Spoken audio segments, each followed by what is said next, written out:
Breaking news in the NFL. In the quarterback department, the New Orleans Saints are closing in on a deal with quarterback Derek Carr. That's according to multiple reports. Carr met with the Saints earlier last month before declining to waive his no-trade clause with the Raiders. It was eventually, of course, released that instead of a trade, he heads to the Big Easy as a free agent after spending his first 9 seasons in the NFL of his career with the Raiders, of course, in Vegas and also in Oakland. When you talk about Derek Carr, still 31 years of age, a lot of people, including our Danny Cannell, consider him still in his prime, but take a look at those numbers and his time with the Raiders. First, when it comes to passing yards and touchdowns and QB wins at 63, but of course the bugaboo has always been when it comes to the postseason for Derek Carr, but still has a lot left in the tank. Maybe that's why he's on the Saints' radar. I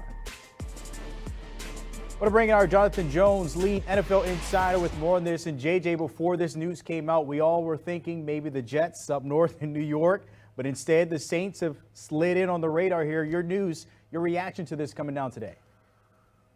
Yeah, I'm not at all surprised that he's going to the Saints. That always made the most sense for Derek Carr, for him to wind up there, because both sides wanted it to happen. Derek Carr may have had an eye on the New York Jets at some point, but the Jets' eye is on Aaron Rodgers. It has been on Aaron Rodgers, continues to be on Aaron Rodgers. And so it always made the most sense that Derek Carr wanted to go somewhere where he was wanted. And in this moment, he was wanted by the New Orleans Saints, the team that he visited with for a couple of days back when he was still under contract with the Las Vegas Raiders, now a free agent and able to negotiate a deal with them. It was clear that he wanted to be the first domino to fall in the quarterback market. Didn't want to get lost in the shuffle. Didn't want to be behind a Rodgers or a Jimmy Garoppolo if anything ever winds up happening with a Lamar Jackson.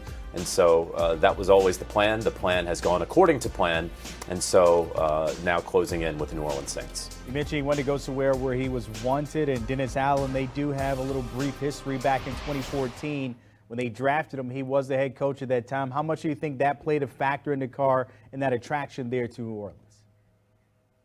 Yeah, I think that played somewhat of a factor, knowing that Dennis Allen had been there from the start, or at least at the start, rather. And so there's going to be some level of familiarity there. There's obviously some weapons there with the New Orleans Saints that he can use, Alvin Kamara and Michael Thomas, of course, when he returns from injury. Playing in a dome has to be intriguing to Derek Carr, playing in a division that was one of the worst in the NFL, if not the worst this past season. Projects to once again be a bottom 2 or 3 division in the NFL in 2023. And again, a place that gives you, without question, the opportunity to be QB1. And so that's what the New Orleans Saints offer, is a path to the playoffs.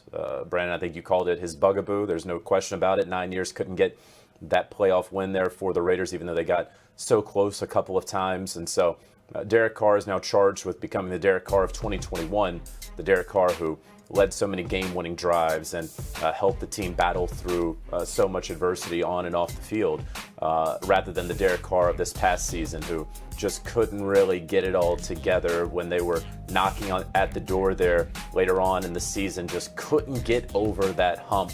Now, of course, he's going to try to do that with the New Orleans Saints, with a team that has had such great success with Drew Brees, sort of wandered in the wilderness here with Andy Dalton and Jameis Winston, and now hoping to keep good things going in New Orleans now with Derek Carr. If you're looking at this, kind of crazy to believe that he's now the best quarterback in that division. You just talked about it. The NFC South is up for grabs there. But how does this impact the other teams that were maybe hoping to land Carr? We mentioned the Jets, but Aaron Rodgers there, the Panthers. How does this kind of affect now that the first domino has fallen? Yeah, it's a fair question. It doesn't impact them. If you had asked me a week ago, where's Derek Carr going to wind up? It would be the Saints, maybe the Jets, if the Jets couldn't land Aaron Rodgers. But again, the Jets' focus has been on Aaron Rodgers, and we don't know yet if he's going to stay in Green Bay or if he's going to be willing to go. And if he does go, the only place that he would go is the New York Jets. The Carolina Panthers threw their hat into the ring. It was my understanding that the Panthers were just doing their due diligence, that the Carolina Panthers wanted to see, hey, if we can't wind up getting one of these top quarterbacks in the draft, what are our backup options? What are those veteran options? But the Panthers full steam ahead midway through the combine, and then at the end of the combine with going after one of these young quarterbacks, one of these top 4 quarterbacks in this year's draft. And so it was always going to be the Saints. I don't see how this impacts the Jets necessarily. Of course, again, still focused on Rodgers. If you had told the Jets yesterday that, hey, Derek Carr is going to sign with the New Orleans Saints, so if you guys want to get into this, they still would have stood pat because they want Aaron Rodgers. I want to get back to the division, the NFC South, of course, now with Derek Carr, assuming that he does land there in New Orleans, which it looks like, of course. Looking at that division, is Carr enough based on what we saw from the Saints last year, of course?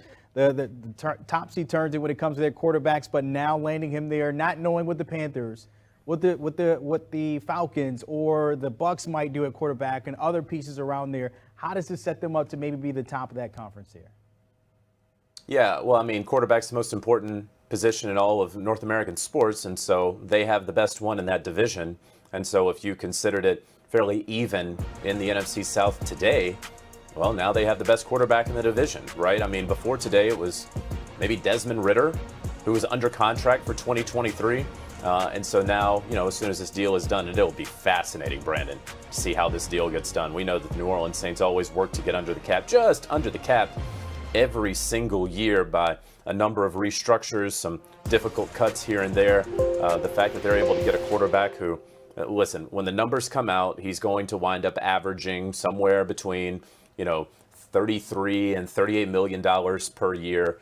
It's going to be a little funny how that works out. Well, you got to look at the guaranteed money, and I'm very excited to see how Mickey Loomis, how Kai Harley, who runs the salary cap there for the Saints, wind up sort of negotiating this contract and what it looks like. But if you're talking about this division, certainly the Saints look good right now, if that matters. The Carolina Panthers have put together a fantastic defense. Excited to see what Frank Reich can do. The Bucks appear to be in this transition period, but of course, we're still a week and a half, 2 weeks away, really from free agency and really seeing how they take shape. So, as it stands today, as much as it matters, I like the New Orleans Saints in the division until something else happens in a couple of hours. JJ, I want to get back to Aaron Rodgers because he's out of the darkness, but we still don't know. We're in the dark when it comes to his future.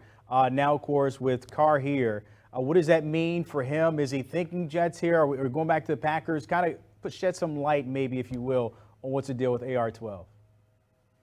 Yeah, would love to shed light. Don't know what he's going to do. He could stay with the Green Bay Packers. If he leaves the Green Bay Packers, everyone believes that he's going to be going to the New York Jets. And so I think it's pretty well understood if he stays with the Packers with a salary due of somewhere around $60 million, he would have to restructure that in order for the Packers to be competitive in 2023. If he goes, wherever he goes, he's going to have to rework his deal, work with the Packers, work with the new team, work with his representation in order to make it an amenable sort of trade for that to take place. Certainly, conversations have already been had internally if that would happen. I don't really see retirement as something that ultimately is going to happen. That's a lot of money to walk away from, but Aaron Rodgers has surprised us all before. Wait and see when it comes to Aaron Rodgers, but it looks like Derek Carr is heading to New Orleans. As always, Jonathan Jones with the breaking news here, closing in on a deal with the Saints when it comes to Carr going from the Raiders. The Saints take a look at it, of course. We know all the history when it comes to Derek Carr, maybe reuniting with his old ball coach back in 2014 when they drafted him there to be the head coach or the quarterback there. You see the numbers. The wins are great. Second in franchise history, passing yards, passing touchdowns. But, of course, it's been the postseason that's been the problem for Derek Carr. But maybe something can change now being the best quarterback there in the NFC South as QB1.